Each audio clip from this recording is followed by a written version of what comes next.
When I was a kid, my parents would go to the library and they'd check out these awesome cassette tapes of professional storytellers telling these old fables and folk tales. And when we would listen to them on road trips, I just loved them. They would be telling these awesome stories, and they would pause at just the right moments, and then they would yell something and you'd jump, or they would say something in just the funniest way, and they would have the perfect delivery to tell these stories. I love the analogy of telling a story in music because I really do think that all art has the potential to tell a story. And certainly jazz improvisation is no different. And that's the reason that people liken jazz improvisation to speaking and having a conversation and telling a story. All of those things relate because essentially you're taking these vocabulary words, triads and scales and intervals, rhythms and articulations, and you're just applying them in a way that has a logical flow or a story. So how do you do that? That's the question. That's the golden question. It's one thing to say, okay, tell a story with how you play, but how do you actually do that? I think the most convincing way to tell a story is to think about the arc. You start out in one place and you end up in another place, and there's a journey that happens along the way.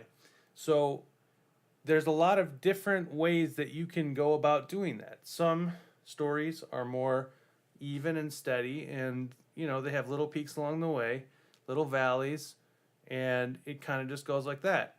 Some stories have a more dramatic arc, and they hit a climax and then they wind down at the end.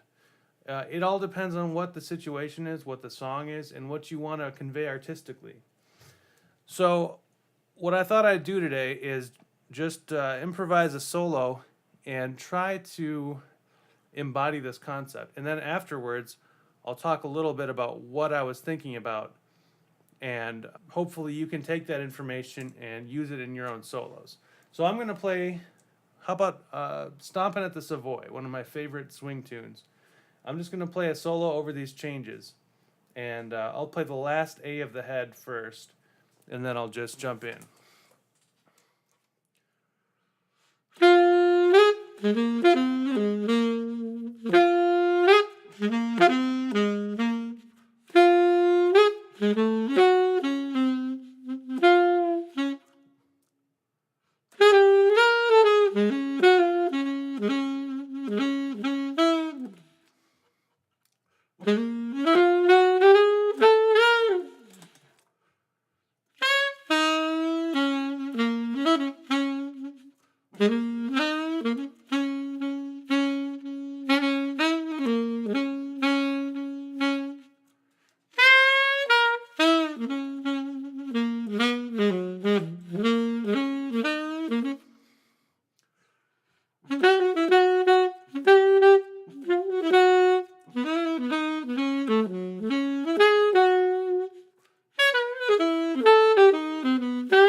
So what was I thinking about while I was playing that solo?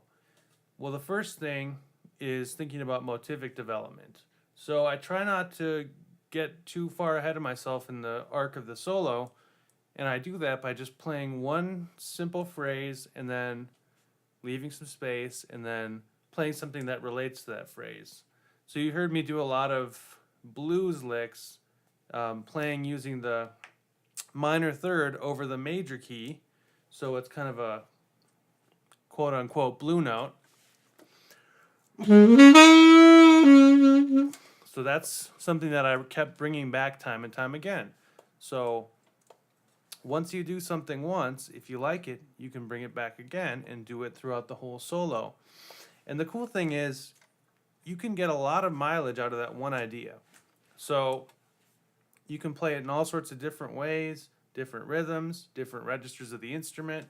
There's a lot of different ways that you can explore a simple idea.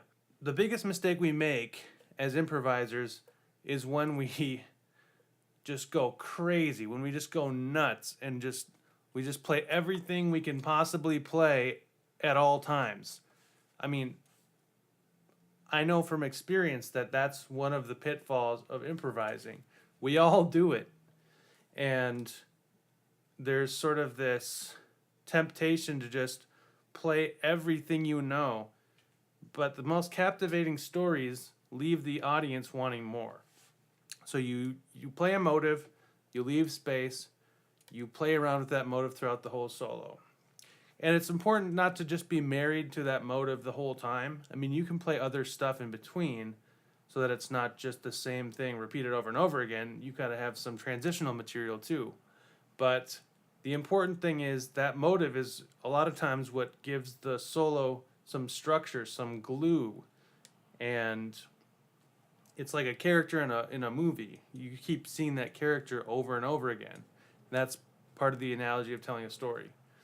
Okay, another thing is the arc of the solo. So in this case, I like to start out the solo at a low point and then sort of build up and then at the end kind of wind down. So you're gonna spend most of your solo building up, and then when you reach a climax point, it should start to get towards the end of the solo. So I did 2 choruses on that, and that's pretty good for that tempo because you add another chorus and all of a sudden it just gets longer and longer, and I think the audience is going to get bored unless it's really, really happening and, it's just leading that direction. So thinking about the arc and how high do you want to build this up, because that's another pitfall. You see, you can develop your solo into this big epic climax, and that's an effective technique, but you don't want to do that on every solo. So on this tune, right, this is a laid back swing tune. If I were to do this epic late Coltrane, whatever kind of thing, it would be possibly inappropriate for this tune. This is more of a feel-good swinger, and so you just want to keep that in mind. Not every solo should be an epic journey solo, and I think we like that epic journey solo so much that we want to do it on every solo. And the other thing is that it gets applause from the audience if we do it properly. If you really do a good epic journey solo, it's going to get everyone cheering and clapping, but that's not always a good reason to do something. Art isn't just about getting people's approval and getting people's recognition and getting people to cheer and clap for you. You're actually making a statement and telling a story. So just keep that in mind. You should adhere to good musical principles rather than seeking the audience's applause all the time. And again, I think if you do play a great solo, the audience is going to appreciate it. So if you want to, you can leave some comments below in the comment section of some of your favorite jazz solos from classic recordings that tell a great story.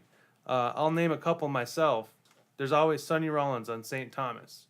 That's the classic example. I'm always a huge fan of Donnie McCaslin's improvisation, and I love his solos on Maria Schneider's compositions. So one of my favorites is his solo on Cerulean Skies. I think it tells a great story. It has a great arc to it. I also love the way Miles Davis plays on Sketches of Spain. I think all of those solos are just so beautiful in the way they tell a story. So I would love to hear some more. Post them in the comments below, and we'll see you for the next episode.